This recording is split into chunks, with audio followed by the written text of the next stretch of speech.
Tama na muna doon. So, let me end with, kasi masyado mahaba if I tell you all the other stories, and you can read those stories anyway. I really would like to listen to you also. Baka may questions kayo or issues about mercy and compassion. I know you all want God to visit your homes. Ganun naman ang symbolism natin for Christmas. Our most important symbolism for Christmas is the Belen scene, the creche. It's the scene of the stable, the baby in the manger, with Joseph and Mary, with the shepherds, and the animals. Di ba yan ang ating familiar scene for Christmas Day? I know you are all expecting God to come into your lives. But you know, if you read the Gospel of St. Matthew, Matthew chapter 25, ang sabi doon, in the second coming, at the last judgment, God will appear as a king. He will appear like a shepherd who separates the sheep from the goats.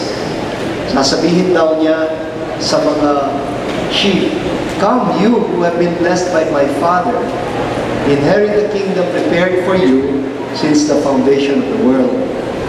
Because I was hungry, and you gave me food. I was thirsty, and you gave me drink. I was naked, and you clothed me. I was in prison, and you visited me." And then now they will react and they will say, "Lord, kailan yun?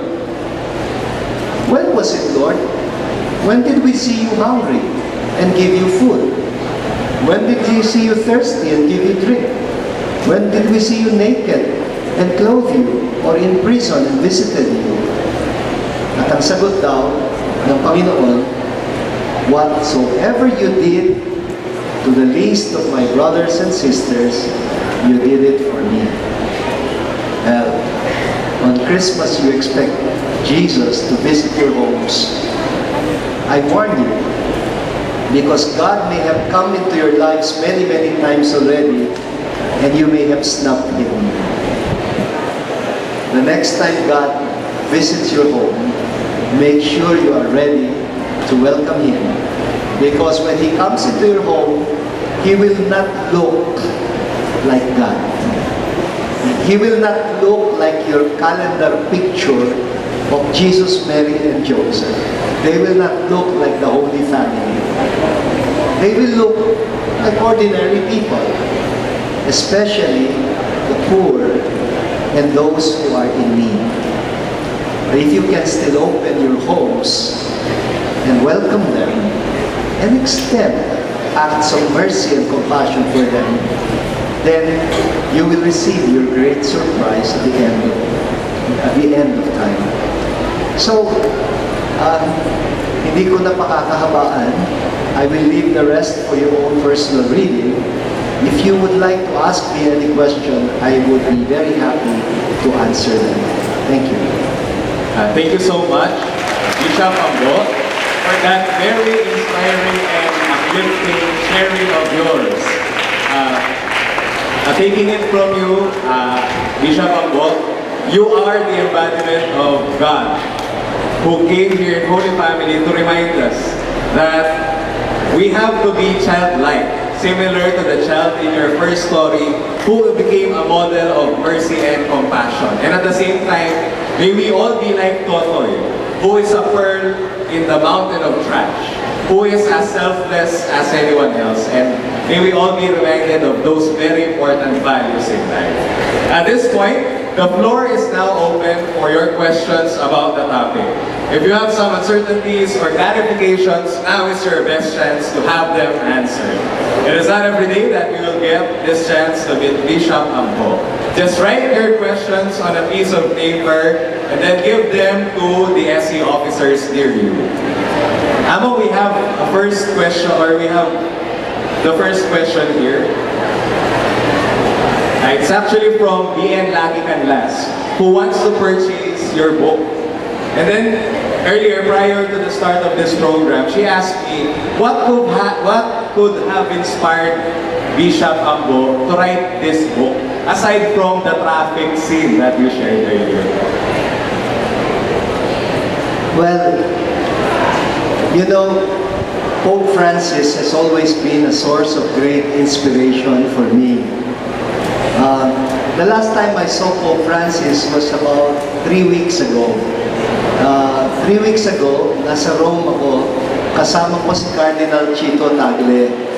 And I had the chance to meet Pope Francis because he was able to address us at the end of our conference. Itong si Pope Francis, siya ang nag-declare ng Jubilee Year of Mercy.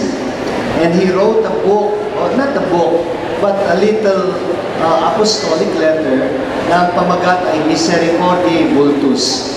It's also good reading if you want to know a little more about mercy. That little booklet of Pope Francis has served really as an inspiration for me. Thank you po. Any more questions from our dear familiars?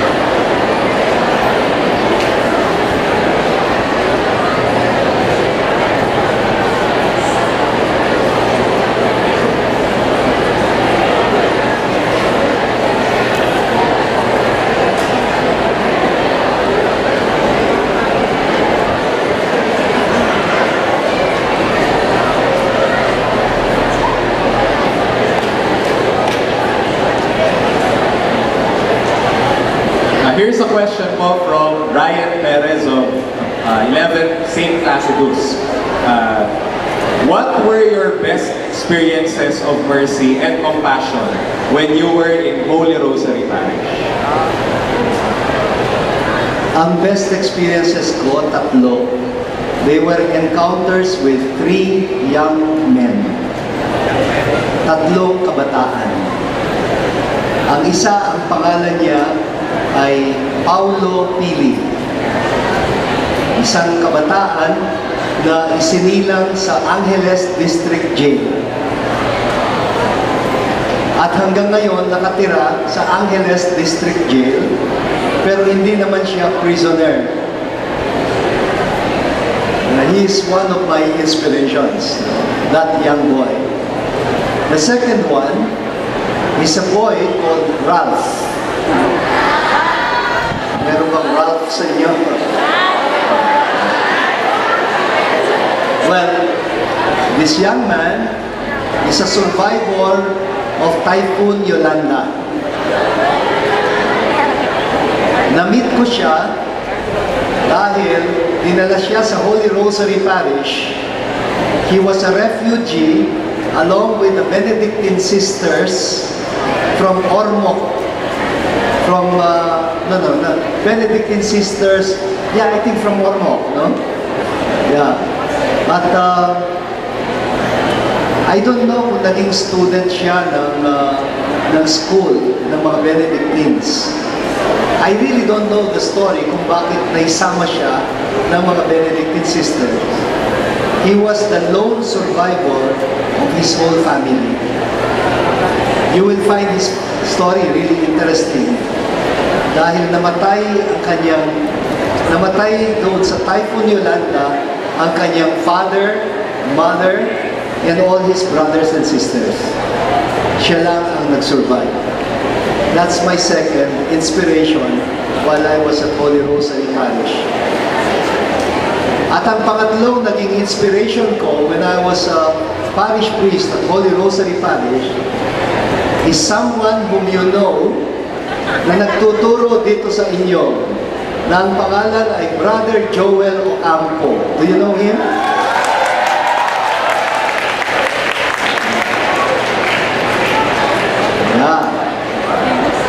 Hindi na siya young boy.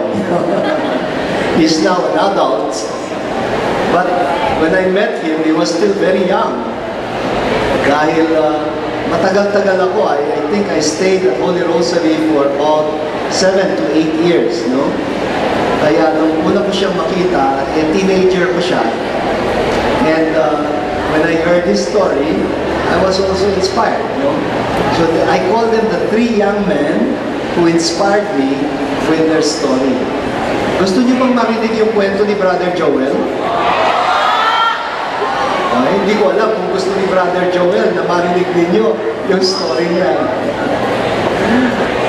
Okay ba? Okay daw. You want to hear it? Alright, sige. Well, game na ba kayo? Alright.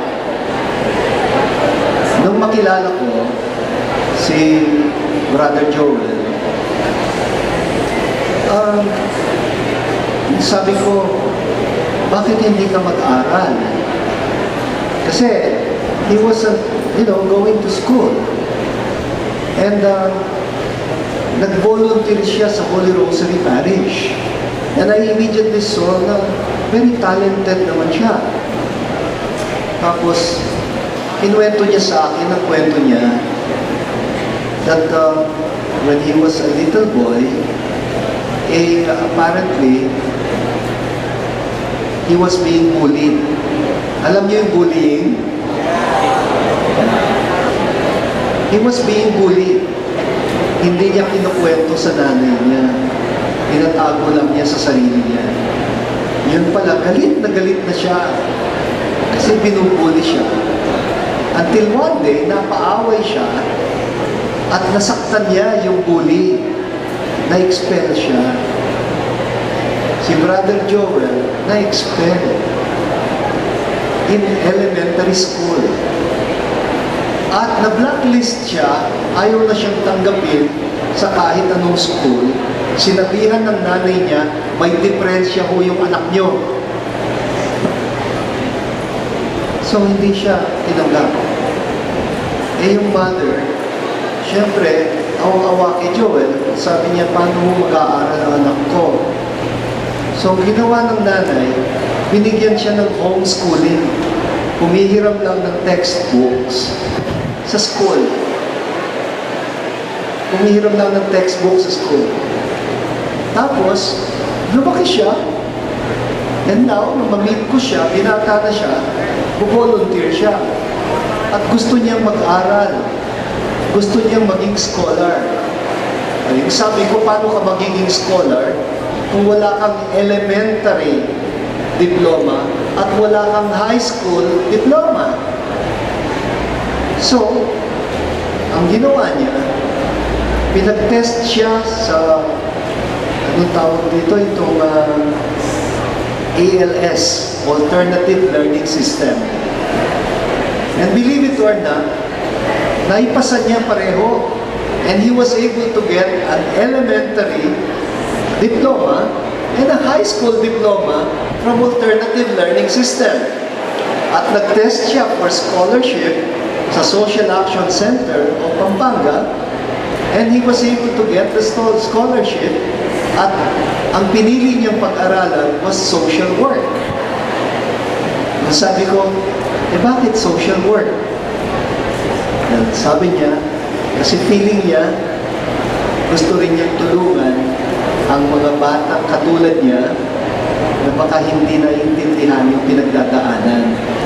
And so he studied social work, and he finished his degree with flying colors.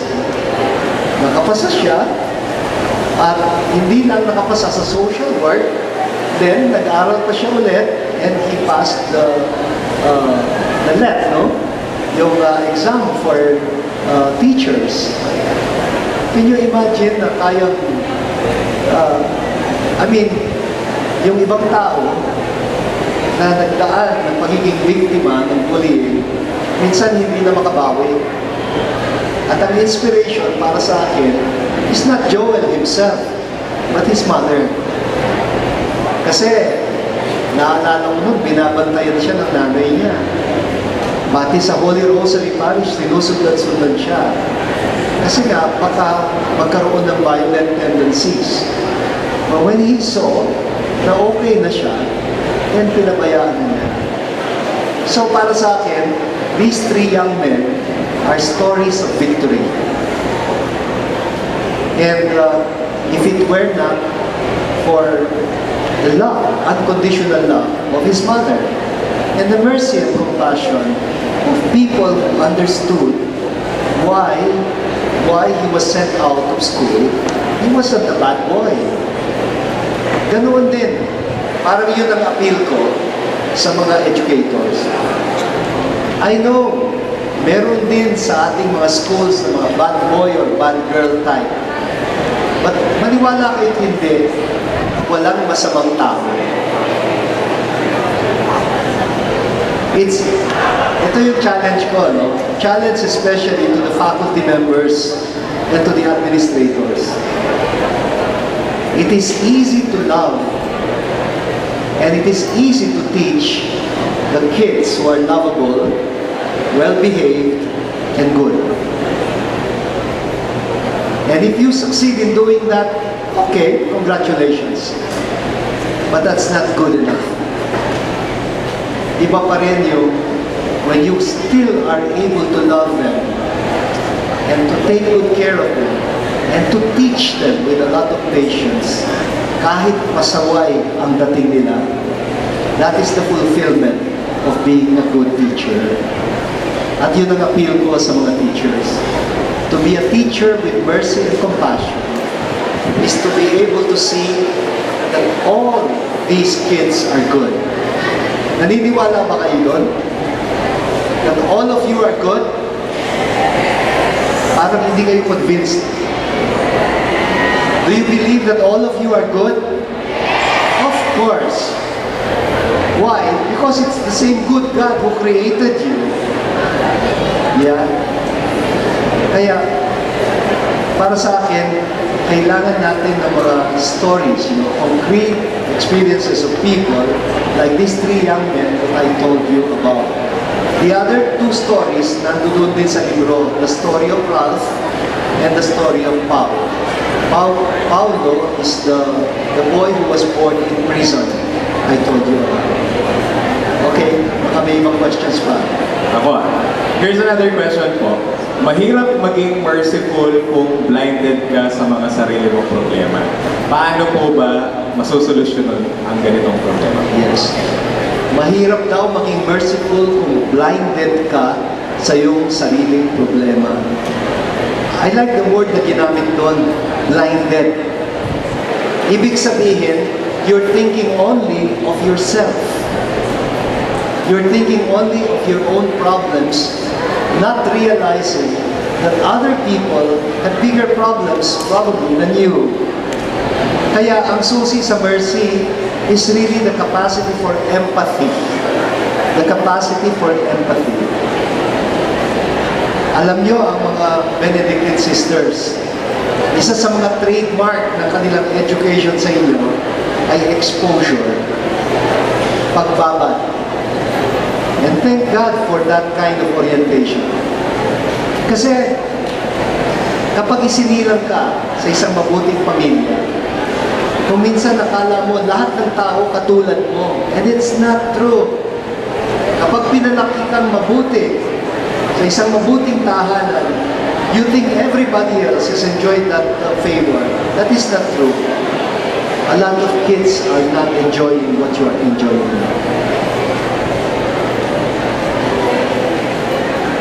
Ito pa po, nakakakuha ka ba ng love pag may awa or mercy ka? O pwedeng naaawa ka lang pero walang love? Okay, yes. Yeah. Alam niyo sa Tagalog, we make a distinction between awa and malasakit. Awa is a good word, no? And we attribute it to God. That is why we say, may awa ang Diyos. Awa is more or less like habag. No? But hindi sapat yung naramdaman mo lang yung naantig ang kalooban mo. In English, the distinction is between pity and compassion or mercy. Mercy isn't just feeling pity for those who are miserable.